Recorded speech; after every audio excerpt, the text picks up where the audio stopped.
여의도 순복음교회가 이달 들어 직장인을 위한 맞춤형 새벽 예배를 시작했습니다. 교회에 출석하는 성도뿐 아니라 여의도 인근 직장인들에게까지 확대되길 바란다고 전했습니다. 신도를 성폭행한 혐의로 징역 17년을 확정받은 이단 JMS 총재 정명석 씨가 준강간 등의 혐의로 또다시 재판에 넘겨졌습니다. 기독 청년들의 정체성을 새기고 빛의 통로로 세우는 컨퍼런스가 열렸습니다. 대한예수교 장로회 통합총회가 총회 창립 113주년을 맞아 감사 예배를 드렸습니다. 한국기독교교회협의회와 한국세계선교협의회가 선교 협력 강화를 목표로 손을 맞잡았습니다.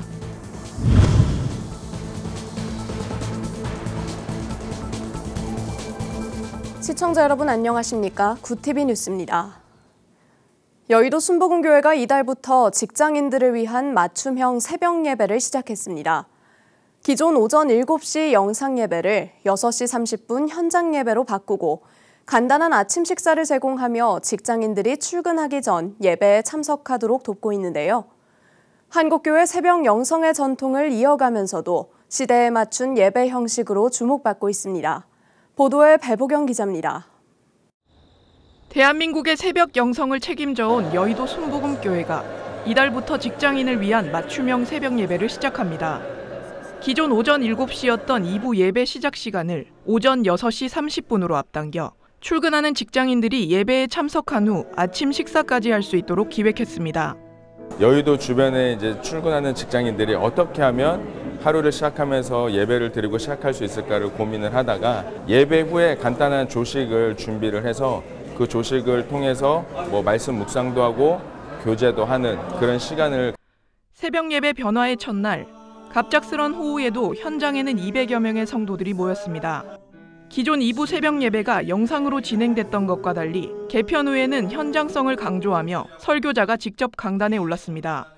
저와 여러분들은요, 예수 그리스도의 죽음을 경험한 자들이에요. 그분 안에 모든 생명과 능력이 들어있는 것이죠. 저와 여러분들이 그 예수 그리스도를 생명으로 취하면 우리 안에 놀라운 그런 능력들이 나타나기 시작한다는 것입니다. 우리가 그리스도와 함께 죽고 부활했기 때문에 우리는 그리스도와 하나가 된 것인 줄 믿습니다. 직장에서 치열한 하루를 보낼 청년들은 말씀으로 오늘을 살아갈 힘을 얻습니다. 확실히 이제 30분 정도 좀 예배 시간이 조정되다 보니까 직장 생활을 하면서 새벽 기도를 같이 드릴 수 있게 좀 시간적으로 여유가 조정이 잘 됐다라고 생각이 들어서요. 새벽 예배의 변화는 시간뿐만이 아닙니다. 예배 후 곧장 출근해야 할 직장인들을 위해 식사도 지원합니다. 참석자들은 식사는 물론 공동체 구성원들과 함께 음식을 나누며 식탁 교제의 풍성함까지 얻고 갑니다. 원래 아침을 챙겨 먹었었는데 자취 생활을 시작하면서 못 챙겨 먹었었거든요. 근데 이렇게 아침에 예배 드리고 간단하게 아침을 먹고 일터로 갈 수 있어서. 한편 여의도 순복음교회는 직장인 맞춤형 예배를 평일 새벽 6시 30분부터 지속적으로 이어갈 계획이며 성도뿐 아니라 여의도 인근 직장인에게 확대되길 기대한다고 밝혔습니다. 여의도 순복음교회 새벽 예배는 오랜 세월 한국교회의 영성을 이끌어온 원천입니다. 이번 예배의 변화가 청년들의 신앙생활에 새로운 활력을 불어넣는 계기가 되길 기대합니다. 구TV 뉴스 배보경입니다. 이단 기독교 복음선교회 JMS 총재 정명석 씨가 또다시 기소됐습니다. 대전지검은 지난달 22일 정 씨와 그의 범행을 실질적으로 도운 JMS 2인자 김지선 씨를 준강간 등의 혐의로 기소했다고 1일 밝혔습니다. 이번 사건의 피해자는 한 명으로 알려졌습니다. 여신도를 성폭행해 대법원에서 징역 17년을 확정받은 정 씨는 지난해 5월과 11월, 올해 4월에도 추가 기소됐습니다. 현재 사건이 병합돼 재판이 진행 중이며 피해자는 10여 명 규모인 것으로 알려졌습니다. 교회와 멀어지는 청년들이 늘어나는 시대, 한국교회는 다음 세대 회복을 위한 다양한 시도를 이어가고 있는데요. 청년들로 하여금 정체성을 새기고 빛의 통로로 서도록 돕는 컨퍼런스가 열렸습니다. 전도헌 기자가 보도합니다. 2023년 목회데이터 연구소 조사에 따르면 기독대학생 10명 중 4명은 교인임에도 교회에 출석하지 않는 것으로 나타났습니다. 이처럼 한국교회가 청년 세대의 이탈이라는 큰 고민을 안고 있는 가운데 청년들이 기독인으로서 정체성을 회복하도록 돕는 컨퍼런스가 열렸습니다.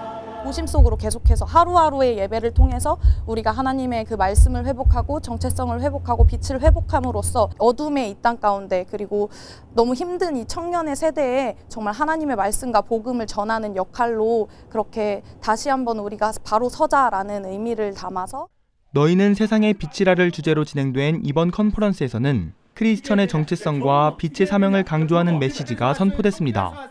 어두운 현실 속에서도 기독 청년들은 예수님을 드러내는 빛의 통로로 살아가야 한다는 것입니다. 뭐 때문에 즐겁냐? 이유는 딱 한 가지인 거예요. 주님이 나를 만나주셨다는 거예요. 내 안에 빛을 주셨다는 거예요.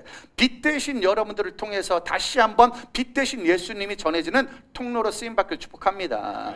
슬픈 세상을 빛으로 바꾸는 통로가 되시기를 축복합니다. 현장은 청년들의 뜨거운 찬양과 고백으로 채워졌고 그 고백은 각자의 자리에서 복음을 살아내겠다는 결단으로 이어졌습니다. 제가 기독교인으로서 세상 속에 나아가서 정말 그 환한 빛이 되고자 하는 그런 마음이 생기더라고요. 조금 세상에 비치자 촛불이 되고자 하는 그런 마음이 들었습니다. 청년 세대의 이탈이라는 한국교회의 큰 고민 속에서도 말씀과 예배로 정체성을 붙들고 빛의 통로로 서려는 다음 세대의 노력은 계속되고 있습니다. 구티비 뉴스 전도환입니다. 대한예수교 장로회 통합총회가 창립 113주년을 맞아 감사 예배를 드렸습니다. 1일 서울 한국교회 100주년 기념관에서 열린 감사 예배는 교단 소속 목회자와 임직원들이 참석해 총회 창립을 축하했습니다. 복음과 교회를 주제로 설교한 김영걸 총회장은 갈등의 시대에 교회가 가져야 할 자세를 강조했습니다. 김 총회장은 복음 안에서 하나됨을 이루는 것이 우리 교단이 실천해야 할 에큐메니칼 정신이라며 복음에 대한 열정과 교회에 대한 사랑, 교단에 대한 자부심으로 신실하게 나아갈 때 하나님께서 우리 교회를 사용하실 것이라고 전했습니다. 한편 예장통합 제110회 정기총회는 오는 23일 서울 영락교회에서 열릴 예정입니다. 한국기독교교회협의회와 한국세계선교협의회가 선교협력 강화를 목표로 손을 맞잡았습니다. 이번 협약은 양 기관이 상호 유기적인 협력체계를 구축한다는 데 방점을 찍었으며 한국교회 선교 안전과 위기관리, 청년 리더십 양성 네트워크 구축 등 주요 내용을 담고 있습니다. 협력해서 선교를 통해 하나님께는 영광이 되고 우리 한국교회는 유익을 도모하고 우리 모두에게는 더 지형을 좀 넓혀가는 그런 과정이 될 것이라 믿으면서 한국교회가 복음주의 진영하고 에큐 진영하고 합해가지고 한국교회를 섬기는 것뿐만이 아니고 세계의 교회까지 우리 한국교회가 어떻게 잘 섬길 수가 있는가 하는 단초도 되게 될 수 있고 그 시작이 바로 오늘날 이 시간이 아닌가 이렇게 생각이 되어집니다.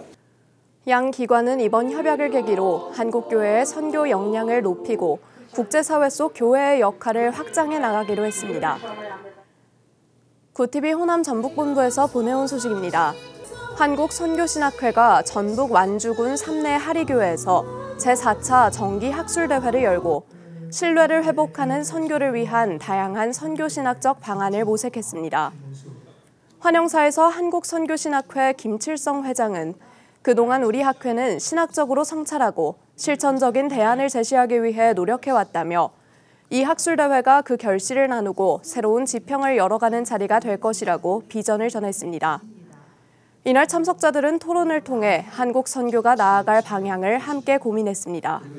한국 선교가 더욱더 크게 성장하고 부흥하고 또 한국 교회에 큰 힘을 줄 수 있는 그런 계기가 되었으면 좋겠습니다. 그 힘을 위해서 함께 힘을 모으는 그러한 학회가 되기를 소망합니다. 한국선교신학회는 다양한 신학적 연구를 전개하는 한편 현장 목회를 연결하는 가교 역할을 지속해 나갈 계획입니다. 글로벌 선교방송단 20기 전철수 선교기자의 보도입니다. 학교법인 한신학원이 개교 85주년을 기념해 제32대 윤찬우 이사장 이임과 제33대 오용균 이사장 취임 예식을 열었습니다. 이임사에서 윤찬우 이사장은 정의와 민주주의, 평화를 실현하는 기독교 정신을 바탕으로 인재 양성과 미래 세대를 위한 교육 환경 조성에 최선을 다하길 바란다고 당부했습니다. 이어 진행된 취임식에서 제33대 오용균 이사장은 취임 서약에 이어 선서를 하며 실력을 바탕으로 한 합리적이고 성실한 섬김으로 학교 발전에 헌신하겠다고 밝혔습니다.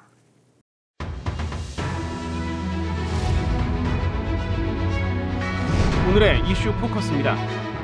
이재명 정부는 트럼프 행정부의 보호무역 강화 기조에 맞서 외교 전략을 새롭게 조정하고 있습니다. 미국의 관세 압박은 한국 경제 전반에 직접적 충격을 주고 있어 외교적 해법이 절실합니다. 정부는 중국 또 유럽 등과의 다자 협력 강화 방안도 준비하며 돌파구를 찾고 있습니다.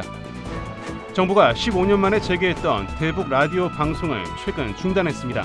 이는 남북 간 불필요한 긴장을 완화하려는 조치로 해석됩니다. 동시에 북측의 반응과 향후 대화 가능성에 대한 관심이 커지고 있습니다. 8월 제조업 구매 관리자 지수가 48.3을 기록하며 7개월 연속 위축세를 보였습니다. 미국발 관세 여파로 수출 기업들이 타격을 받으며 생산 활동이 둔화된 것입니다. 전문가들은 제조업 중심 경제 구조에 부담이 커지고 있다고 분석했습니다. 한국의 8월 수출 규모는 1년 전보다 1.3% 증가하는 데 그쳤습니다. 예상치를 크게 밑돌았는데 특히 대미 수출은 12% 감소하며 관세 충격이 본격화됐다는 분석입니다. 반면 반도체 수출은 일부 선방하며 전체 수출을 지탱했습니다. 한국은행이 미국의 보호무역 강화 정책으로 한국 경제가 2025년 마이너스 0.45%포인트, 2026년 마이너스 0.60%포인트 성장률이 꺾일 수 있다고 경고했습니다. 기준금리는 현 수준인 2.50%를 유지했지만 경기 둔화가 이어질 경우 연내 인하 가능성도 제기되고 있습니다. 금융시장 불안이 커지며 정책 대응의 유연성이 강조되고 있습니다. 올해 봄 전국적으로 발생한 산불은 사상 최악 수준의 피해를 남겼습니다. 수많은 인명, 재산 피해로 지역사회 복구가 시급한 과제로 떠올랐습니다. 정부와 지자체는 재건 예산과 지원 방안을 논의 중입니다. 지난 7월 기록적인 폭우로 전국에서 홍수와 산사태가 발생해 19명이 숨지고 9명이 실종된 것으로 집계됐습니다. 또 10,000명 이상이 대피했고 사회 기반 시설이 망가지는 등 인프라 피해도 이어졌습니다. 정부 정책에 기후위기 대응 방안과 재난관리 시스템 개선의 필요성이 다시 부각되고 있습니다. 쿠티비 뉴스 김태윤입니다.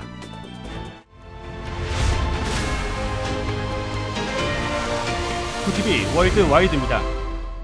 8월부터 미국 트럼프 정부가 인도산 수입품에 50% 관세를 부과하면서 양국 관계가 갈등 국면에 돌입했습니다. 인도는 이를 불공정, 비합리적 조치로 규정하며 반발했습니다. 무역 마찰이 안보 동맹에도 영향을 미칠 가능성이 제기되고 있습니다. 푸틴 대통령이 경제 제재와 전쟁 비용 압박 속에서 중국을 방문해 무역과 전략적 협력을 강화하고 있습니다. 에너지 수입 감소와 예산 적자, 9%대 인플레이션에 대응한다는 차원으로 해석됩니다. 인도와의 유가는 여전히 핵심 변수로 작용하고 있습니다.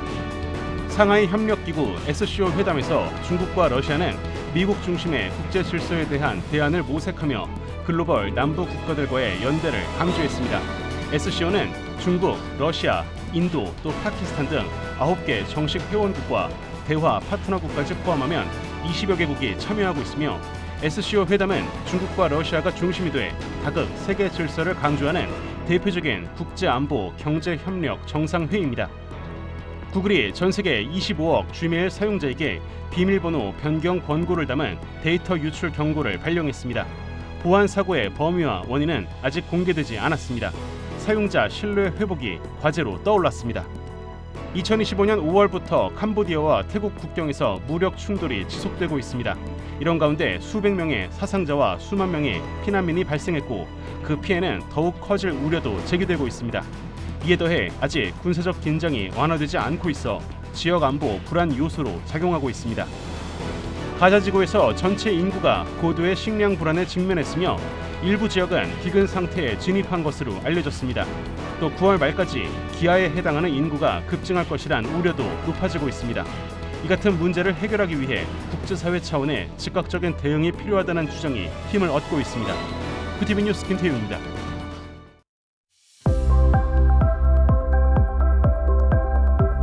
비가 내리며 중부지방의 폭염특보가 해제됐습니다. 하지만 체감온도 33도 안팎의 무더위는 이어지겠는데요. 내일 서울의 아침 기온은 22도에서 출발하겠고 한낮에는 32도까지 오르겠습니다.